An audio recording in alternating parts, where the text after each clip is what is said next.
Welcome to online education. આજે આપણે ધોરણ 10 અને 12માં જે ઇંગ્લિશ ગ્રામરનો ટોપિક છે સિન્થેસિસ એટલે થાય સંયોગીકરણ. તો જે વાક્ય આપેલો હોય સેન્ટેન્સ, તમને ધોરણ 10માં 2 સેન્ટેન્સ આપેલા હશે અને ત્યાં તમારે કંજક્શનનો ઉપયોગ કરીને વાક્ય જોડવાનું રહેશે. એ જ રીતે ધોરણ 12માં 4 સેન્ટેન્સ આપેલા હશે અને એ 4 સેન્ટેન્સને તમારે સંયોજકોના ઉપયોગથી એનો ઉપયોગ કરીને વાક્યને જોડવાનું રહેશે.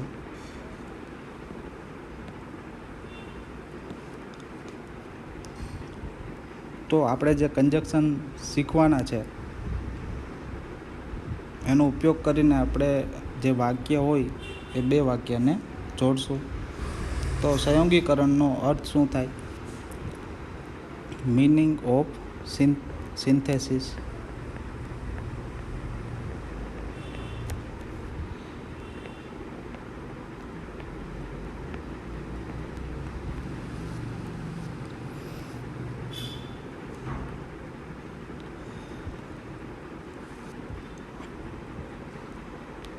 તો શબ્દ સમૂહ તેમજ વાક્યને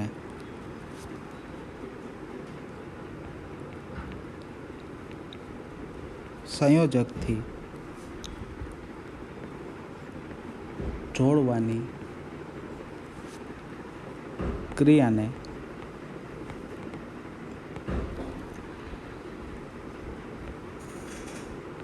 આપણે સંયોગીકરણ કહેશું.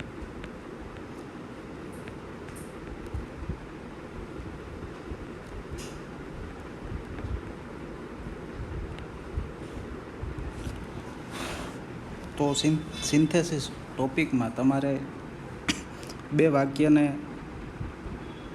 કયા કંજક્શનનો ઉપયોગ કરીને જોડવા એ શીખવાનું રહેશે.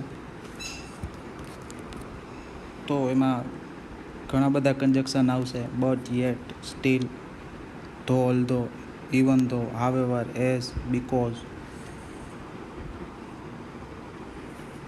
પણ આપણે જે પહેલું સંયોજક શીખશું એન્ડ.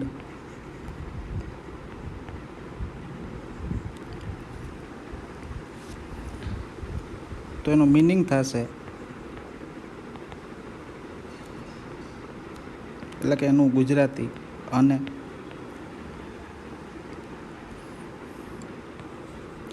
એનો ઉપયોગ લખશું આપણે.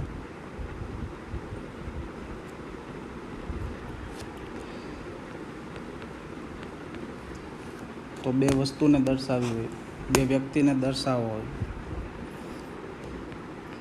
2 ક્રિયાને દર્શાવવી હોય તો કર્તા, ક્રિયાપદ, વિશેષણ અને ક્રિયા વિશેષણને જોડવા માટે આપણે એન્ડનો ઉપયોગ કરશું.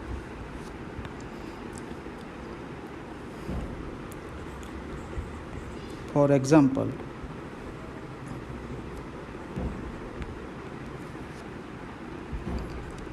અહીંયા આપણે એક વાક્ય લખશું. રાજ વોઝ માય સ્ટુડન્ટ. તો રાજ મારો વિદ્યાર્થી હતો. અને બીજું વાક્ય આપણે લખીએ, રામ વોઝ માય સ્ટુડન્ટ. તો રામ મારો વિદ્યાર્થી હતો. તો અહીંયા જે બે કર્તા છે અલગ અલગ છે, રાજ અને રામ. તો આપણે એ બંનેને જોડવા માટે કંજક્શન તરીકે એનનો ઉપયોગ કરી શકીએ. તો વાક્ય જોડીને આપણે આ રીતે બનાવશું: રાજ એન્ડ રામ વેર. કારણ કે બે નામ આવશે, રાજ અને રામ, તો બહુવચન થઈ જશે, તો વોઝનું થઈ જશે વેર માય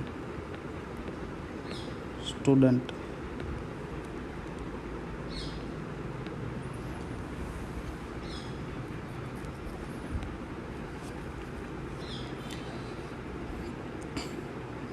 બીજું એક્ઝામ્પલ જોઈએ. તો અહીંયા એક વાક્ય આપેલું હોય: આઈ locked the main gate. તો મેં મુખ્ય દરવાજાને તાળું માર્યું હતું.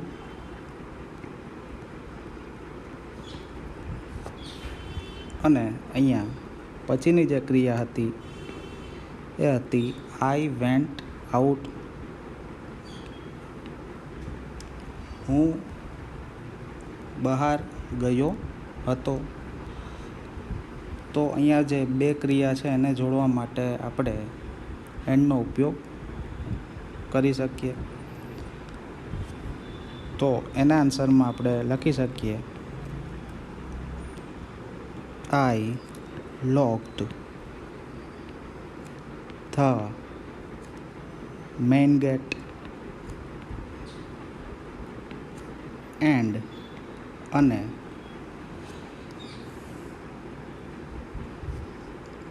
went out અને હું જતો રહ્યો હતો, એમ પણ લખી શકો. અને અહીંયા કર્તા તરીકે તમે આઈનો ઉપયોગ પણ કરી શકો. એન્ડ પછી I lock the main gate and I went out. તો એ રીતે પણ તમે વાક્ય લખી શકો. કારણ કે અહીંયા કર્તા એક જ છે, તો આપણે બે અલગ અલગ ક્રિયાને જોડવા માટે એન્ડનો ઉપયોગ કર્યો. અને જે પહેલું વાક્ય હતું એમાં બે કર્તા હતા, રાજ અને રામ. તો એ બંનેને જોડવા માટે આપણે એન્ડનો ઉપયોગ કરી શકીએ.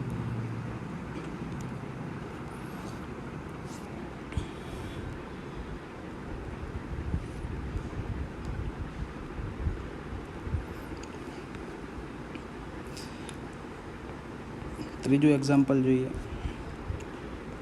સ્ટુડન્ટ્સ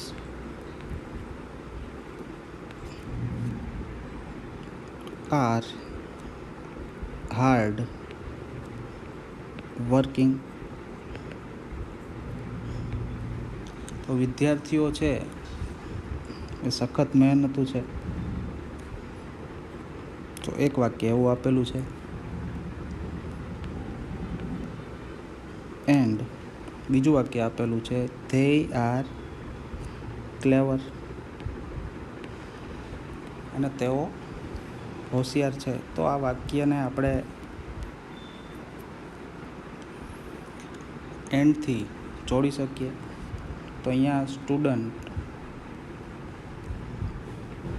જે છે વિદ્યાર્થીઓ એ ખૂબ જ મહેનતુ છે.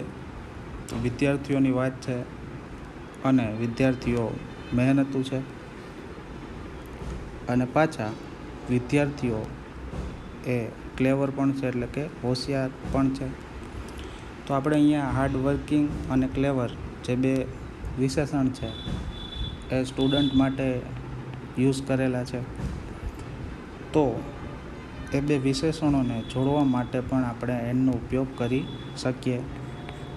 તો હવે આ બંને વાક્યને આપણે જોડીએ તો આ રીતે આન્સર લખી શકાય: સ્ટુડન્ટ્સ આર હાર્ડ વર્કિંગ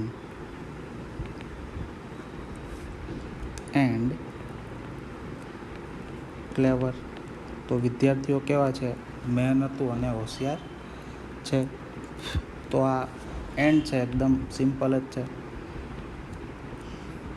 કે કોઈ બે વ્યક્તિના નામ લખવા માટે, કોઈ બે ક્રિયા દર્શાવવા માટે અને કોઈ વ્યક્તિ માટે વિશેષણ અથવા ક્રિયા વિશેષણનો જો ઉપયોગ થયેલો હોય તો એને દર્શાવવા માટે આપણે કંજક્શન તરીકે એન્ડનો ઉપયોગ કરી શકીએ. સેકન્ડ કંજક્શન આપણે ભણશું બીકોઝ અથવા એઝ અથવા સિન્સ. આ ત્રણેયનો મિનિંગ થશે કારણ કે.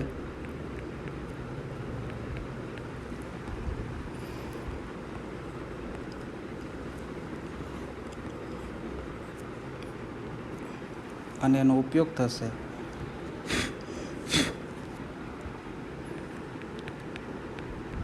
કારણ દર્શાવવા માટે. કારણ કે બીકોઝ, એઝ અને સિન્સનું ગુજરાતી થશે કારણ કે. પણ એક વસ્તુ નોટ અથવા હિન્ટ ધ્યાનમાં રાખવાની કે જ્યારે તમે બીકોઝ અથવા એઝ અથવા સિન્સનો ઉપયોગ કરો વાક્યમાં, તો આ કંજક્શન પછી બીકોઝ, એઝ અથવા સિન્સ પછી તમારે જે કારણ દર્શક વાક્ય હોય એ લખવાનું થાય.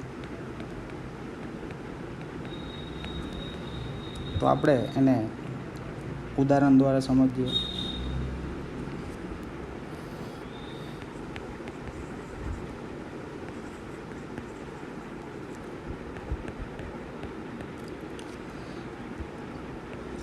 તો અહીં બે સેન્ટેન્સ આપેલા છે. આઈ ડીડ નોટ કમ.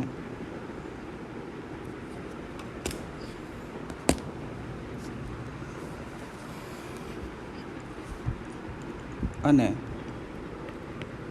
જે સેકન્ડ સેન્ટેન્સ છે એ આપેલું છે આઈ વોઝ ઇલ. તો અહીંયા જે પહેલું સેન્ટેન્સ છે એમાં હું આવ્યો ન હતો. તો અહીંયા વ્યક્તિ જે નથી આવી એના માટે કારણ દર્શાવેલું છે, કારણ કે હું બીમાર હતો. તો હવે જો આપણે વાક્યને જોડશું તો કારણ દર્શક વાક્ય થશે આઈ વોઝ ઇલ. તો જે પેલું વાક્ય છે આઈ ડીડ નોટ કમ, હું આવ્યો ન હતો. તો જે આવ્યો ન હતો એ ક્રિયા છે, હું ત્યાં પહોંચી શક્યો ન હતો. પણ હું આવ્યો ન હતો એના માટેનું જે કારણ છે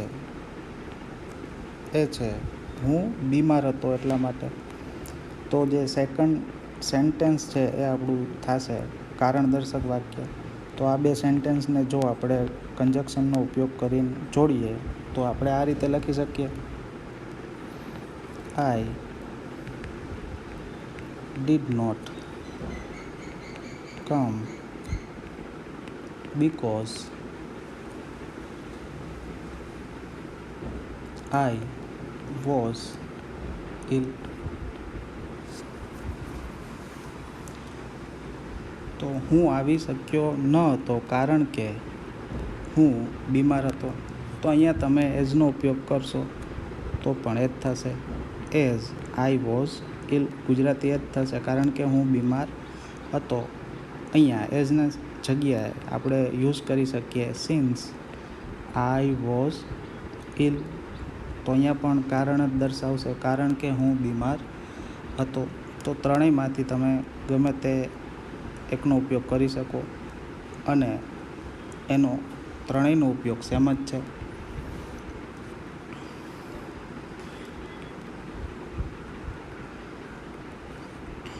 હવે આપણે સેકન્ડ એક્ઝામ્પલ જોઈએ. She can not buy this dress.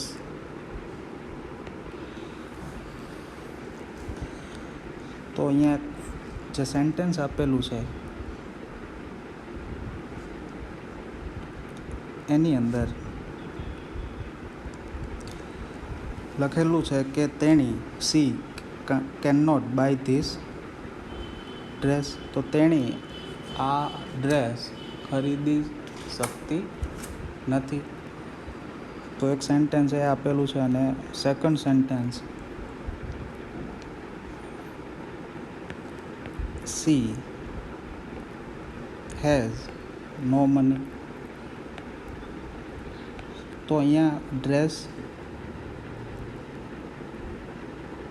નથી ખરીદતી એના માટેનું જે રીઝન દર્શાવેલું છે એ છે એની પાસે પૈસા નથી. She has no money.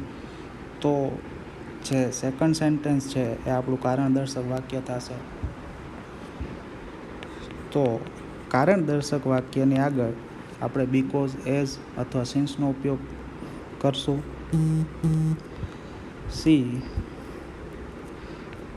Can not buy this dress because,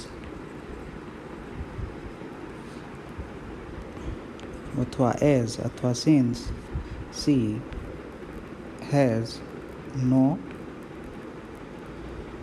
money. કારણ કે તેની પાસે પૈસા નથી. તો જે કારણ દર્શક વાક્ય હોય તો એની અંદર આપણે કંજક્શન તરીકે બીકોઝનો ઉપયોગ કરશું. અને યાદ રાખવાનું કે બીકોઝ પછી હંમેશા કારણ દર્શક વાક્ય લખવાનું થશે.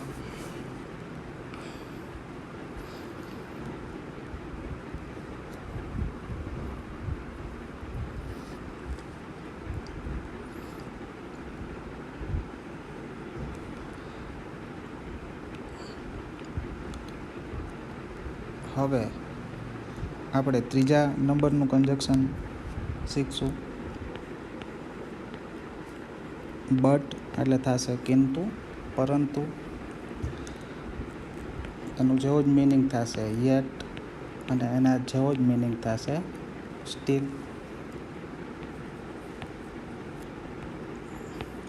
તો આ બધાનો મિનિંગ અથવા ગુજરાતી થશે પરંતુ, છતાં પણ.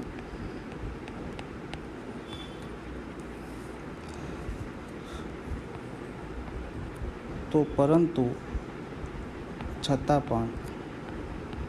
તો વાક્યમાં જ્યારે તમારે વિરોધાભાસ દર્શાવવાનો હોય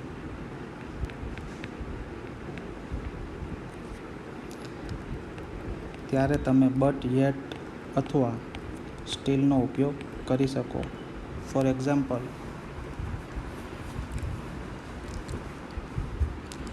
તેણી ખૂબ જ બીમાર હતી, છતાં પણ તેણીનો પ્રથમ નંબર આવ્યો. તો અહીંયા જે વાક્યમાં વિરોધાભાસ છે, તેણી બીમાર હતી, તો બીમાર હોવા છતાં તેણી પ્રથમ નંબરે પાસ થઈ. તો વાક્યમાં અહીંયા તમને વિરોધાભાસ જો જોવા મળે તો તમે કંજક્શન તરીકે બટ અથવા યેટ અથવા સ્ટીલનો ઉપયોગ કરી શકો.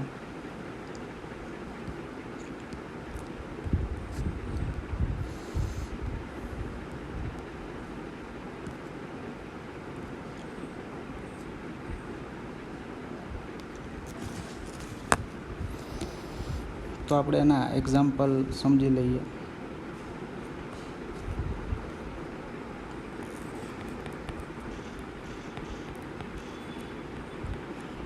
તો અહીંયા જે ફર્સ્ટ સેન્ટેન્સ આપણે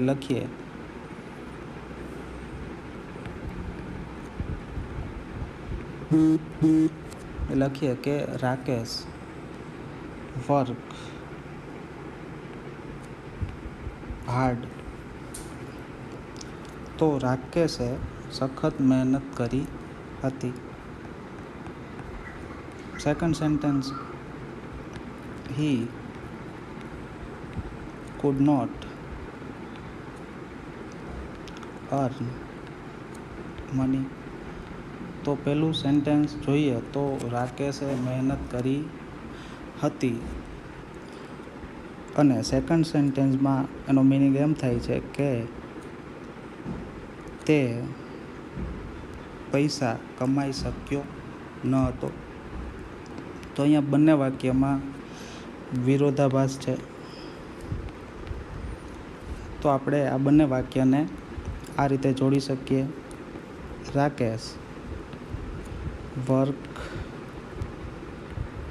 હાર્ડ, તો રાકેશે સખત મહેનત કરી હતી, but he could not earn money. પરંતુ તે પૈસા કમાઈ શક્યો ન હતો. તો આ રીતે આપણે વાક્ય જોડી શકીએ. બટ અથવા બટની જગ્યાએ તમે જેટનો ઉપયોગ કરી શકો અથવા સ્ટીલનો પણ ઉપયોગ કરી શકશો. એનો મિનિંગ સેમ જ રહેશે છતાં પણ. સેકન્ડ એક્ઝામ્પલ, તો એમાં જોઈ જે ફર્સ્ટ સેન્ટેન્સ છે, પ્રિયા ઇઝ ઓનેસ્ટ, તો પ્રિયા પ્રામાણિક છે.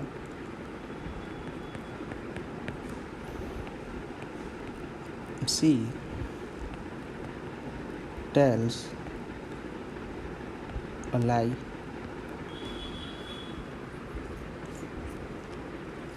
તેણી લાય એટલે ખોટું કહે છે.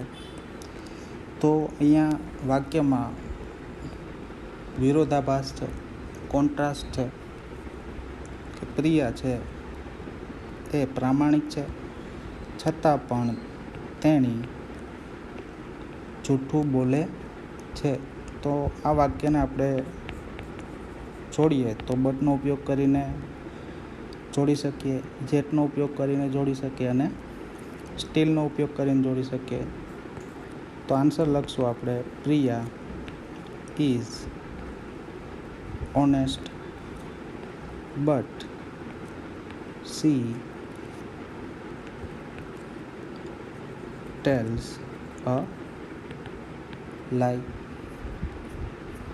તો જ્યારે વાક્યમાં વિરોધાભાસ હોય ત્યારે તમારે વાક્યમાં બટ, યેટ અથવા સ્ટીલનો ઉપયોગ કરવાનો થશે.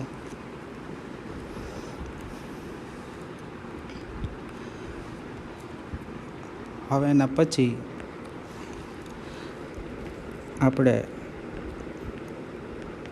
ભણશું સો અને ધેરફોર, આથી તેથી. તો એનું મિનિંગ થશે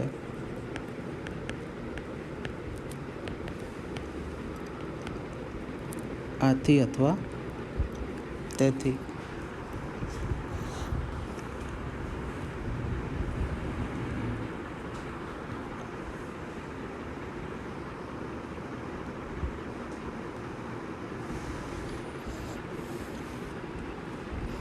તો આપણે સો અથવા ધેરફોરનો ઉપયોગ ક્યાં કરી શકીએ?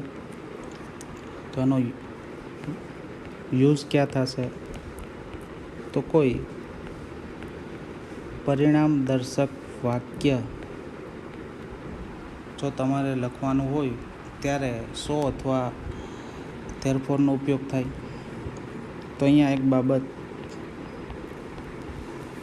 ધ્યાનમાં રાખવાની કે જ્યારે તમે સો અથવા ધેરફોરનો ઉપયોગ કરો વાક્યમાં,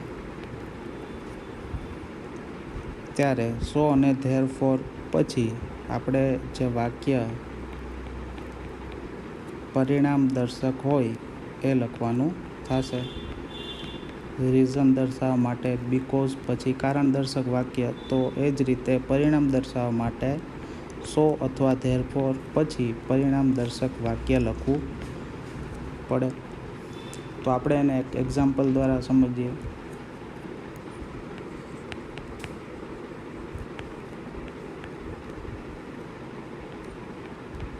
અહીંયા જે ફર્સ્ટ સેન્ટેન્સ આપેલું છે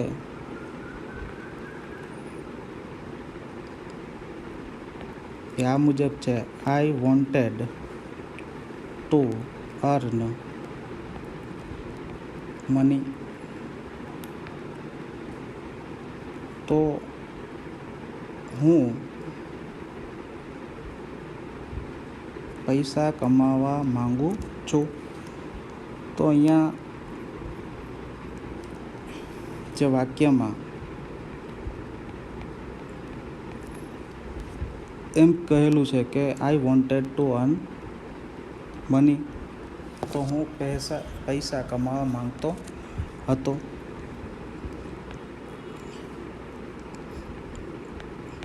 સેકન્ડ સેન્ટેન્સ છે લખેલું છે આઈ વેન્ટ ટુ મુંબઈ, તો હું મુંબઈ ગયો હતો. તો અહીંયા જે ફર્સ્ટ સેન્ટેન્સ છે એની અંદર પૈસા કમાવાની બાબત આપેલી છે અને પૈસા કમાવા માટે મારે મુંબઈ જવું પડશે. તો જે વાત છે પૈસા કમાવાની, એનું રિઝલ્ટ આપણને એ મળે કે એના માટે આપણે મુંબઈ જવું પડશે. તો અહીંયા જે બીજું સેન્ટેન્સ છે એ છે પરિણામ દર્શક વાક્ય.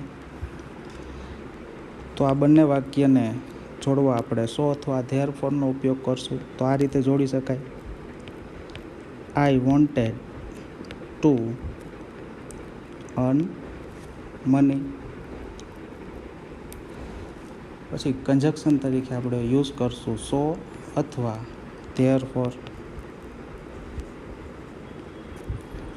તો આથી કે તેથી આઈ વેન્ટ ટુ મુંબઈ, હું મુંબઈ ગયો હતો.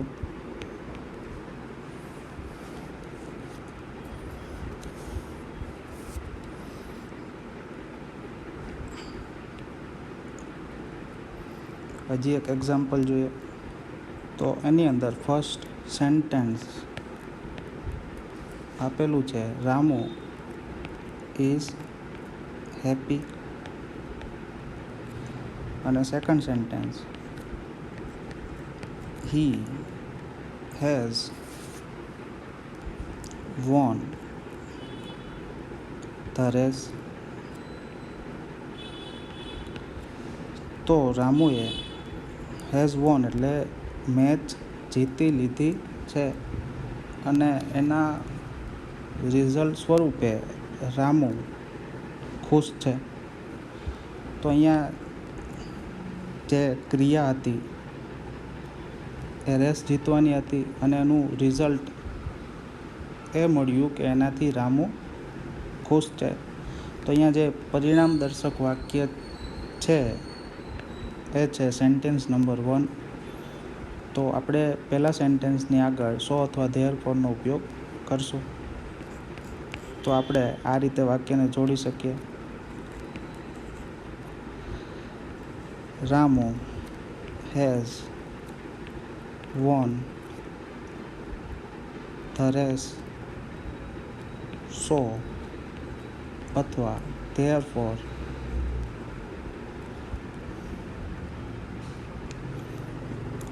હી ઇઝ હેપી, આથી તે ખુશ છે. તો તમે જ્યારે વાક્યમાં કોઈ પરિણામ દર્શક વાક્ય હોય તો વાક્યને જોડવા માટે આથી તેથીથી જોડી શકાય, અને આથી અને તેથી માટે આપણે યુઝ કરવું પડે સો અથવા ધેરફોર.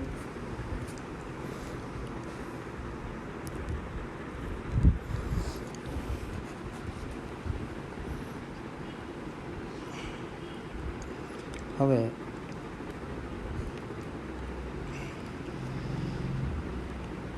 આજના લેક્ચરમાં આપણે જે લાસ્ટ કન્જક્શન આજે શીખીશું, સો ધેટ. એનું મિનિંગ થશે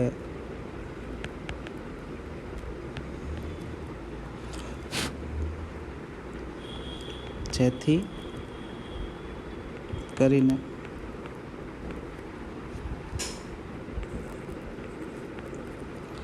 એનો ઉપયોગ થશે હેતુ દર્શાવવા માટે.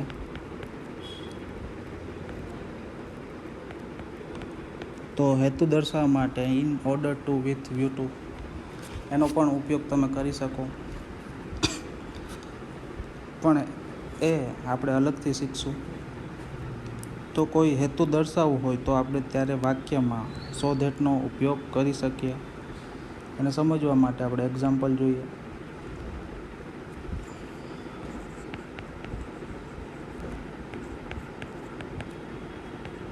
અહીંયા જે ફર્સ્ટ સેન્ટેન્સ આપેલું છે,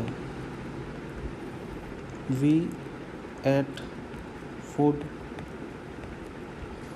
તો આપણે ખોરાક ખાઈએ છીએ.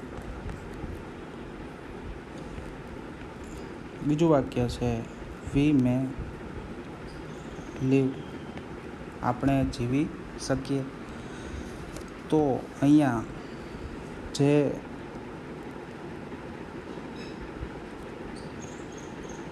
ખાવાની વાત છે એ છે ખોરાક, અને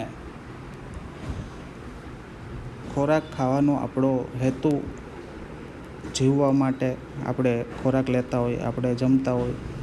તો અહીંયા હેતુ દર્શક વાક્ય છે એ બનશે વી મે લીવ. તો આથી આપણે જીવી શકીએ. તો વાક્યને આ રીતે જોડી શકાય. વી eat food so that. તો અહીંયા ખોરાક ખાવાનો હેતુ આપણો છે પોષણ મેળવવા માટે, જીવવા માટે. આથી વી એટલે આપણે, મે લીવ આપણે જીવી શકીએ. અહીંયા સો ધેટની જગ્યાએ તમે ઇન ઓર્ડર ધેટ, બંનેનો મિનિંગ સેમ જ થશે, એનો પણ ઉપયોગ કરી શકો. બીજું એક્ઝામ્પલ જોઈએ તો એની અંદર જે ફર્સ્ટ સેન્ટેન્સ છે આપેલું છે, I gave him a pencil. તો મેં તેમને એક પેન્સિલ આપી હતી. બીજું વાક્ય છે he could write with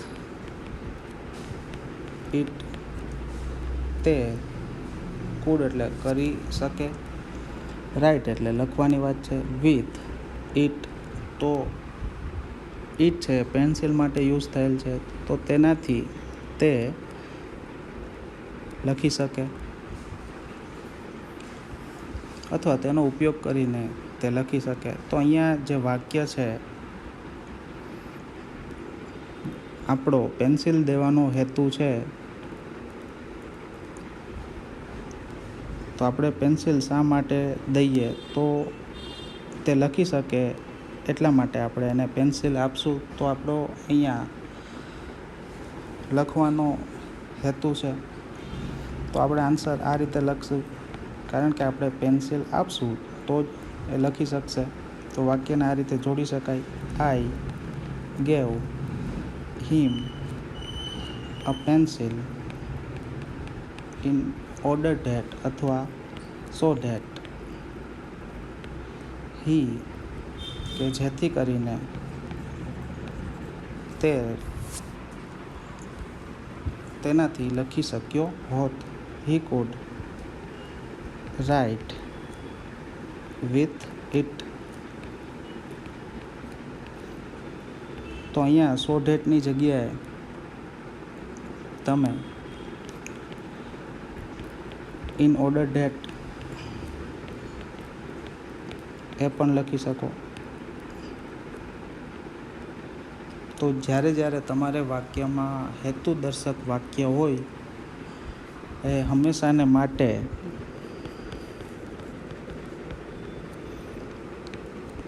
conjunction so that પછી જ લખવાનું રહેશે. તો સો ધેટ જ્યારે તમે ઉપયોગ કરો વાક્યને જોડવા માટે ત્યારે હંમેશાને માટે સો ધેટ પછી તમારું હેતુદર્શક વાક્ય જ આવવું જોઈએ. તો હવે આગળના જે કંજક્શન છે આપણે નેક્સ્ટ લેક્ચરમાં શીખશું. So thank you.